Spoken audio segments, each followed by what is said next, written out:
Irmãos, estamos mais uma vez aqui na nossa, mais uma versão, mais uma edição do Imersão na Palavra, e sempre nós procurando ter um tema assim que seja relevante para o nosso dia a dia, para a nossa vida com Cristo, para nós crescermos naquilo que Deus tem para nós, E como é diferente, nessa semana nós queremos falar de um tema que nós já iniciamos na terça passada, no culto de Tadel, aqui na Igreja Aba, onde nós falamos sobre colocando a vida em ordem. Falamos um pouco sobre a vida do rei Ezequias, como Deus ministrou no coração dele, ele também na sua vida de casal, ele da sua esposa, da sua família, o seu reino, e Deus foi mais uma vez realizando o seu propósito, firmando o seu propósito na vida dele.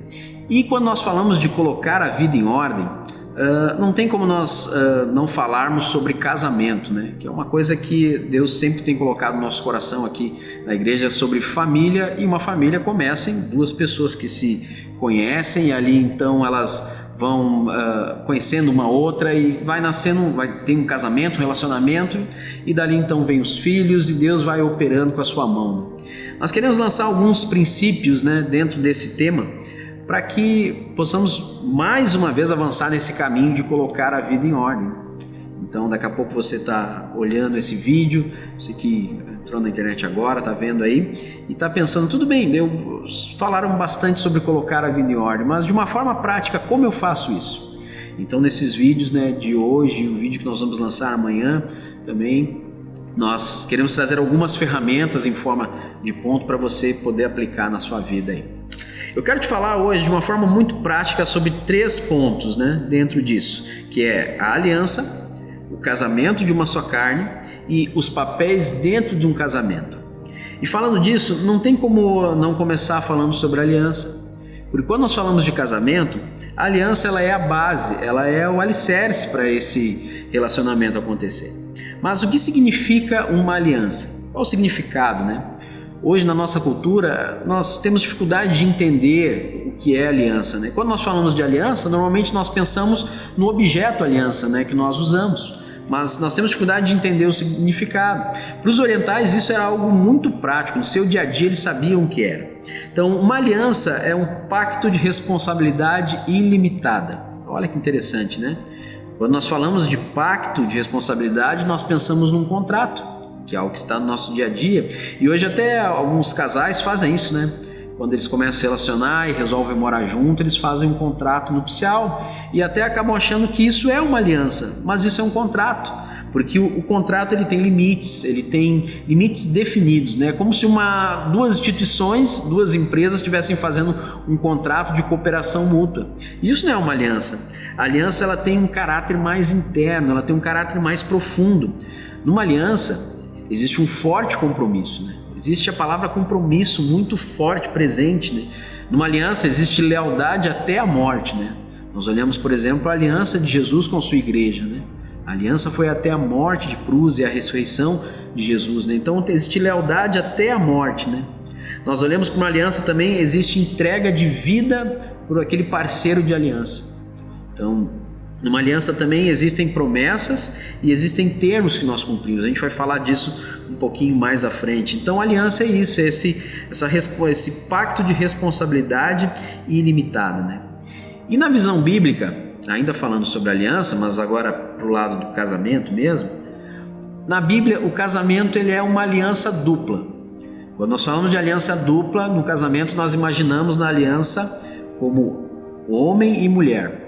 Mas na verdade, na visão bíblica, o casamento é uma aliança dupla, porque é a aliança do casal entre si, Deus enxergando esse casal como uma só carne, e essa aliança do casal com Deus. Então nós temos 2 figuras nessa aliança. A primeira figura é o casal, que é enxergado como uma só carne, uma só instituição, um só corpo, e a outra é o próprio Deus. As escrituras afirmam que o casamento ele é uma aliança. Então, Gênesis 2:24, se você quiser acompanhar, diz o seguinte: por isso deixa o homem, pai e mãe, e se une à sua mulher, tornando-se os dois uma só carne.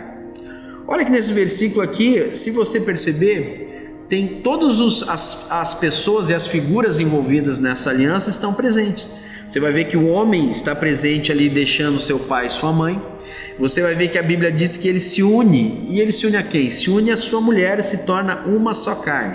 Você vê a figura do homem, você vê a figura da mulher, você vê eles se unindo. E você pode pensar, mas onde está Deus nisso? Onde é que está Deus nesse versículo, nesse princípio? Deus, dentro desse versículo, ele é aquele que está estabelecendo esse princípio, está validando esse princípio. Então, a aliança do casamento, nós podemos dizer que o homem se une com a sua mulher baseado no que Deus estabeleceu e validou.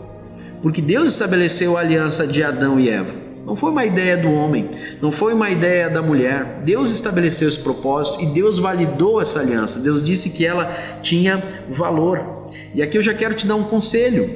Você que está nos assistindo, daqui a pouco você está unido à sua mulher, você mora junto e você já tem até um relacionamento. Você já parou para pensar se esse relacionamento que você tem, ele está em aliança com Deus? Se Deus validou esse relacionamento? Então é importante você buscar ter essa reflexão e buscar entrar nessa aliança. Mas vamos adiante. Então nós podemos ver que Deus ele quis ser o participante dessa aliança desde o início. Ele estabeleceu, ele validou e ele foi a testemunha. Nessa aliança que nós estamos falando, existem promessas e existem termos. As promessas que nós falamos é aquilo que as pessoas que estão envolvidas na aliança se comprometem em fazer um pelo outro, né? Quando você vai no casamento, existe um momento ali que os noivos, né, o noivo e a noiva, vão fazer as suas promessas e vão falar dos termos também. Os termos seria em que condição que eles vão cumprir essa aliança. Isso é muito presente, né, nos casamentos. Você que está na sua casa aí, você lembra das promessas ou dos votos, né? Às vezes a gente chama de votos, e os termos que você fez quando casou? Eu lembro, né, meditando sobre isso, eu comecei a lembrar dos votos que eu fiz para minha esposa. E eu me lembro e até escrevi aqui para relembrar isso. No dia que eu casei com a minha esposa, Ellen, eu disse: eu, Ângelo, recebo a ti, Ellen, como minha legítima esposa, prometendo amar-te, respeitar-te e cuidar-te todos os dias da minha vida, e nisto eu empenho a minha honra. Eu fiz promessas para ela, eu falei de coisas que eu iria fazer para ela, eu falei que eu iria amar, que eu iria respeitar e que eu iria cuidar. Isso são as promessas. E onde estão os termos nessa fala que eu te mostrei? Estão na última frase, quando diz: todos os dias da minha vida, e nisto eu empenho a minha honra. Eu disse que eu iria cumprir essas promessas todos os dias da minha vida. E não ficou só nisso. Esses termos tinham peso de honra. A coisa mais importante que você tem como homem e como mulher na terra, depois da tua salvação em Cristo Jesus, teu relacionamento com Deus, é o teu caráter e a tua honra. Então um dia eu empenhei a minha honra para cumprir essas promessas. E hoje, como esse assunto ele cai em descaso, né? Quando as pessoas falam sobre aliança de casamento, dizem: olha, eu vou cumprir as promessas, mas qualquer erro, qualquer coisa que eu não for satisfeito nessa relação, eu vou abandonar ela, ou vou abandonar ele, ou vou embora, ou ele vai embora. Então é muito sério, meu irmão, é muito profundo. Por isso a diferença da aliança para o contrato, né?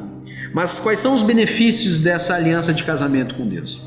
Você pode estar pensando, né? O homem sempre pensa nisso. Qual o benefício de fazer uma coisa, né? E qual o benefício de você ter uma aliança com Deus no seu casamento? Você tem vários benefícios, mas eu creio dentro da palavra que o maior benefício que nós temos num casamento em aliança com Deus, um casamento que está aliançado com a presença do Senhor, é o cuidado de Deus em todas as áreas. Você vê o cuidado de Deus na área espiritual, quando as dificuldades vêm, quando o inimigo se levanta, quando algo que você não entende vem sobre a tua casa. Nós falamos sobre a casa em ordem, né? Você tem o cuidado espiritual de Deus, a mão do Senhor sobre a área espiritual da tua casa, do teu cônjuge, dos teus filhos. Nós vemos também o cuidado de Deus na área material, né? Na área emocional. É um desafio, emocionalmente falando, né? Nós mantemos um casamento, mas Deus coloca a sua mão sobre a nossa vida emocional quando estamos casados em aliança com Ele também. Jeremias, no capítulo 32, verso 38, vai trazer essa verdade que eu estou te falando. Diz o seguinte: eles serão o meu povo, e eu serei o seu Deus.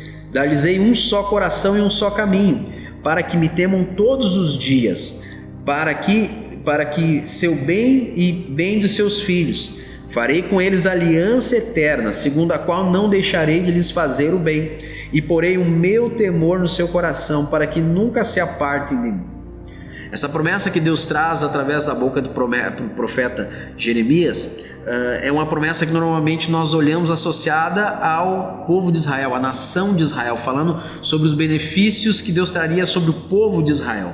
Mas lembre-se que um povo, uma nação, ela é formada de famílias. Então nós podemos aplicar esse versículo para uma família, e uma família ela acontece quando há um casal, e principalmente à luz da palavra, quando há um casal aliançado com Deus. Então essa promessa de cuidado, quando diz que Deus ia dar um só coração para esse casal, um só coração para essa família, um só coração, fala também de um coração, o casal ter um coração junto com o coração de Deus.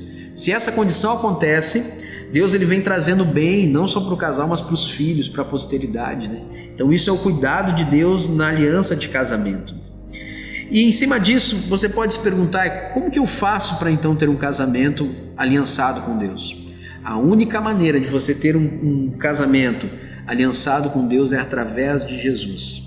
É através da redenção, é através da obra da cruz, é através de você submeter a sua vida e, por consequência, o seu casamento aos princípios da palavra que estão expressos em tudo que Jesus falou, em tudo que Jesus ensinou na obra da cruz. Então, se você quer ter essa aliança, então é o momento de você primeiro se aliançar com Jesus. Então o seu casamento ele vem no decorrer da caminhada dentro desse pacote maravilhoso do Senhor. Então agora vamos falar de um segundo ponto muito importante, que é o casamento como uma só carne. Quando Deus fez a sua criação, quando Deus criou o homem e a mulher, a visão de Deus para o casamento não era algo individual, era algo que trazia a união de uma forma muito forte, que nós chamamos de casamento de uma só carne. Quando você olha a criação, você vai ver que, em primeiro lugar, Adão ele foi criado à imagem de Deus. Gênesis 1:27 vai falar isso. Mas faltava uma ajudadora para ele. Deus então manda ele procurar diante dos seres criados se ele encontrava alguma ajudadora, e Adão disse que não encontrava ninguém. Então Deus vai lá e coloca pesado sono sobre Adão. Adão adormece. Deus tira uma costela de Adão, e dessa costela Deus então faz a esposa, a ajudadora, e a Bíblia diz que Deus traz ela diante de Adão. E olha o que Adão diz quando Deus traz a mulher diante dele: e disse o homem, esta afinal é osso dos meus ossos e carne da minha carne, chamar-se-á varoa, porquanto do varão foi tomada. Gênesis 2:23. Quando Adão olha para a mulher, ele se enxerga nela, porque era matéria dele próprio. A mulher ela veio da matéria do homem. E olha que interessante, ela sai do homem através da costela e retorna para ele através da mão de Deus, e eles fazem uma aliança. Então por isso que eles se tornam uma aliança de uma só carne, não só pelo que foram formados, mas e sim pela aliança que foi feita diante de Deus. Então eles se tornam uma unidade, não era algo individual, cada um cuidando dos seus interesses, cada um cuidando da sua satisfação pessoal. Adão e Eva, eles complementavam um ao outro. As qualidades, os atributos, as características de cada um, né, somavam para que o propósito de Deus ele se cumprisse. Quando um casamento ele inicia, o plano de Deus é o mesmo. As pessoas, o casal ele entra para dentro de uma casa, começa a estar junto ali depois do casamento, e sem você perceber, o casamento de uma só carne ele já começa. Porque no dia a dia as decisões elas convergem, você vai ver que os pensamentos, as atitudes, eles caminham um para o outro. O plano de Deus é que um some com o outro. E aí entra o nosso ponto de dificuldade. Como nós temos dificuldade de trabalharmos na prática ser uma só carne, marido com a esposa, às vezes com pensamentos diferentes, com qualidades diferentes, atributos diferentes, mas que caminham para o mesmo lugar, caminham para o mesmo propósito. E você sabe por que isso acontece? Por que isso é tão difícil? Porque também foi difícil para Adão e Eva. Em Gênesis 3 aconteceu o pior evento da humanidade, toda a humanidade, que foi a queda do homem. O momento que o homem e a mulher decidem pecar, e a Bíblia diz que a maldade entra no homem, e essa queda e essa pecaminosidade influencia todas as áreas do homem e da mulher, inclusive o casamento, inclusive a sua vida matrimonial. Quando você olha antes da queda, o homem e a mulher tinham um arranjo mais acertado, tinha um entendimento mais acertado, mas pós-queda, como agora um procurava o seu interesse em particular, entra a satisfação do eu. Isso é o que está presente depois da queda. Depois da queda você vai ver uma confusão emocional e espiritual gigantesca na vida do homem e da mulher. Então isso faz com que a vida a dois se torne muito difícil. Muitas vezes para o casal, e para Adão e Eva era assim também, agora o inimigo passa a ser o cônjuge. Você vê a fala de Adão para Eva quando Deus aborda ele, diz: olha, foi a mulher que tu me deste. E às vezes parece que o inimigo passa a ser o próprio Deus. Olha, Senhor, quem me colocou nesse casamento foi você, quem me colocou nesse casamento foi tu, Deus. Então o inimigo agora muda. Não é mais o inimigo, Satanás, aquele que procura destruir todas as coisas. Agora o inimigo passa a ser o outro e às vezes a figura de Deus. Isso é a visão da queda. Isso veio depois da queda. E no decurso dos tempos você percebe isso. Fica mais difícil ainda você conviver num casamento que não tem essa visão de uma só carne, né? Então a queda desfez a natureza de uma só carne que Deus criou. Olha que importante isso. A queda lá em Adão e Eva desfez a possibilidade de nós termos um casamento de uma só carne. E você pode estar pensando, mas olha, João, se você está dizendo que desfez a possibilidade, então eu estou perdido, porque não tem como eu ter um casamento de uma só carne. Meu irmão, a solução para tudo isso, e você deve estar se perguntando qual é a solução. A solução, de novo, é a redenção em Jesus. O apóstolo Paulo vai dizer em 2 Coríntios, capítulo 5, verso 15, que e ele morreu por todos, para que os que vivem não vivam mais para si, mas para aquele que por eles morreu e ressuscitou. Jesus, quando ele morreu na cruz e ressuscitou, ele redimiu, ele resgatou o homem do pecado. Agora o homem resgatado do pecado, recebendo o Espírito Santo, ele pode desenvolver os frutos do Espírito, ele pode desenvolver a mudança na vida dele, pode experimentar isso pela graça de Deus na vida dele. E isso a Bíblia ensina que acaba atingindo, influenciando todas as áreas da vida dele, inclusive o casamento. Então, se nós fomos redimidos em Cristo do nosso pecado e da pecaminosidade, o nosso casamento nós podemos dizer que também foi redimido. Então existe uma saída, existe a possibilidade de nós vivemos um casamento de uma só carne, assim como Adão e Eva viviam no princípio. Como fazemos isso? Através de Jesus, através da redenção de Jesus. Então, se você ainda não entregou sua vida para Jesus, se você ainda não reconheceu Ele como seu Senhor e Salvador, primeiro, você como ser individual, como homem e mulher, precisa reconhecer Ele como Senhor e Salvador. E se isso acontecer, as bênçãos do Senhor vai vir sobre a instituição chamada casamento. E mesmo com dificuldades, com luta, Deus vai colocando cada coisa no seu lugar, vai arranjando cada coisa dentro do seu plano. Isso é a verdade bíblica mais relevante que nós temos, talvez a mais importante que nós tenhamos, a redenção em Cristo também para o nosso casamento. Eu quero te falar mais um ponto ainda desse tema, que é sobre os papéis no casamento. Quando nós falamos sobre papéis no casamento, é um assunto talvez um dos mais importantes. Nós precisamos entender e desenvolver os papéis definidos por Deus dentro do nosso casamento.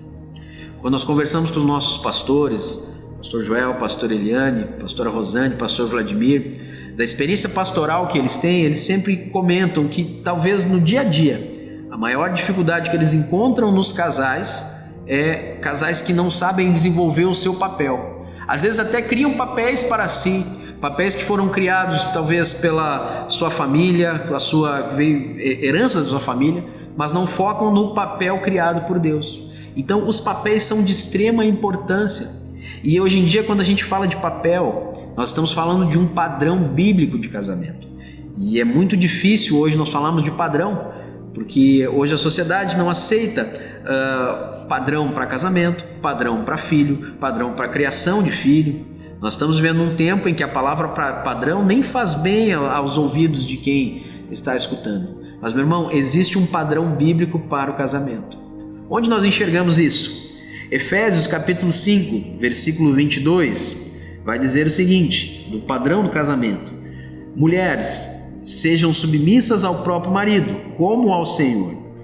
Para o marido, porque o marido é o cabeça da mulher, como também Cristo é o cabeça da igreja, sendo este mesmo o Salvador do corpo. Como, porém, a igreja está sujeita a Cristo, assim também as mulheres sejam em tudo submissas ao seu marido. Marido, amai a vossa mulher, como também Cristo amou a igreja e a si mesmo se entregou por ela, para que a santificasse, tendo-a purificado por meio da lavagem de água pela palavra, para apresentar a si mesmo igreja gloriosa, sem mácula, nem ruga, nem coisa semelhante, porém santa e sem defeito. Versículo 28, assim também os maridos devem amar a sua mulher como ao próprio corpo. Quem ama a esposa, a si mesmo ama. Quando nós falamos desse versículo e ministramos os casais sobre os versículos, e esse texto, o primeiro versículo já fala da submissão da mulher ao marido, e as mulheres já dizem, não, mas não é bem assim, e eu não quero te falar da submissão, mas eu quero que você entenda o seguinte, dentro do texto que nós lemos, o padrão bíblico para o casamento é o marido ser como Jesus e a mulher ser como a igreja. Então, dentro da Bíblia, o marido está para a mulher como Cristo está para a igreja. Se você, marido, quer saber como você tem que ser com a sua esposa, como você tem que tratar ela em todas as áreas, você precisa conhecer a Jesus. Você precisa ver como Jesus tratava a sua igreja. Jesus, ele era aquele que tinha um amor sacrificial pela igreja, morreu pela igreja. Jesus era aquele que era o doador para a sua igreja. Jesus era aquele que protegia a igreja. Ele era o provedor, ele era o líder, ele era o sacerdote perfeito. Hebreus fala isso. Então, o marido está para a mulher, assim como Cristo está para a igreja. Esse é o padrão. Se você for por esse caminho, você não vai errar. E você, mulher, se você quer entender qual o padrão, como você deve levar o seu casamento, quando a gente fala sobre padrão bíblico, você precisa entender o que é a igreja para Jesus, ou como a igreja se manifesta para Jesus. Aí você vai entender a submissão bíblica. Você vai ver que a igreja, quando ela submete a Cristo, não é para um mandamento simplesmente, não é para uma ordem, ela submete dentro de um propósito. Muitas vezes até sem entender direito o propósito, muitas vezes até no seu coração no primeiro momento sem concordar, mas ela submete porque ela está debaixo de uma missão. Isso é submissão, é estar debaixo de uma missão, e toda missão tem comando. Então o marido, ele comanda, a mulher vai submetendo em amor, ela vai sendo aquela que reconhece a liderança e honra a posição do marido. Como é difícil hoje, né? Nós vemos isso, às vezes maridos que não se sentem honrados na sua casa, que tentam liderar, mas a mulher vai lá e toma frente e não reconhece essa liderança. Então, mulher, pare e pense, será que você reconhece a liderança do seu marido? Quantas vezes ele tenta e você talvez não deixa ele liderar? Ele precisa dessa posição de honra porque Deus estabeleceu isso. Então, é muito importante nós termos os papéis bem definidos. Eu quero concluir te dizendo que a importância dos papéis é tão forte, e eu quero te trazer uma ilustração para te mostrar isso. Quando você olha uma partida de futebol, você vê um time jogando, né? Contra o outro time. E dentro, para aquele jogo se desenvolva, aquela partida se desenvolva, imagina que você é o time que está querendo vencer o outro time, que é o seu opositor. Você precisa conhecer algumas coisas. Você precisa, em primeiro lugar, conhecer as regras do jogo. E quando nós falamos nesses 3 temas hoje, você olha aqui o tema da aliança e o tema de uma só carne, falando sobre o que é uma aliança, sobre o que é o casamento de uma só carne, sobre a dificuldade que veio através da queda e o plano original de Deus. Nós estamos te dando regras para você poder jogar, para você entender como se movimentar nesse jogo chamado casamento. Então você precisa conhecer as regras do jogo. Você precisa conhecer as posições de cada jogador. E aí nós estamos falando dos papéis que falamos há pouco. Mas você precisa conhecer quem é o seu adversário. Porque acima do papel que você precisa entender como marido e como mulher, você precisa saber que existe um opositor que tem um papel de destruir o teu casamento. Mas glória a Deus, porque Cristo veio nos redimir, inclusive na nossa área matrimonial. Então é hora de você parar e pensar, como está a tua vida de aliança? Você tem uma aliança com o seu marido, com a sua esposa? Você tem levado isso a sério? Você tem lembrado das promessas, dos termos? Como está o seu casamento de uma só carne? Você consegue enxergar isso? Você consegue compreender não só apenas ser aquele que ouve, mas o que pratica o casamento de uma só carne? Você consegue entender e desenvolver o seu papel dentro do seu casamento? Talvez é o momento agora de você parar aí. De repente você está com a sua esposa, com o seu esposo, e nós orarmos e pedimos que Deus venha nos dar graça em tudo que nós aprendemos aí nesse vídeo. em nome de Jesus. Feche teus olhos, vamos orar. Senhor, nós te agradecemos por esse momento em que estamos falando das tuas coisas, estamos falando a respeito do teu projeto, teu plano, o plano que tu traçou para nós colocarmos a nossa casa em ordem. Quando nós falamos de casa, Senhor, fala do nosso coração, fala do casal, fala da família, Senhor, porque entendemos que isso está no teu coração. Tu criou o homem, tu criou a mulher, tu criou uma família, e o teu reino está dentro do teu reino. Ele é formado por famílias, uma grande família que tem várias famílias dentro, famílias que são reconhecidas como famílias benditas do Senhor. Mas talvez tem pessoas que estão me assistindo agora, vendo esse vídeo, tudo que nós falamos aqui, e não se sentem nessa realidade bíblica, como uma família bendita do Senhor.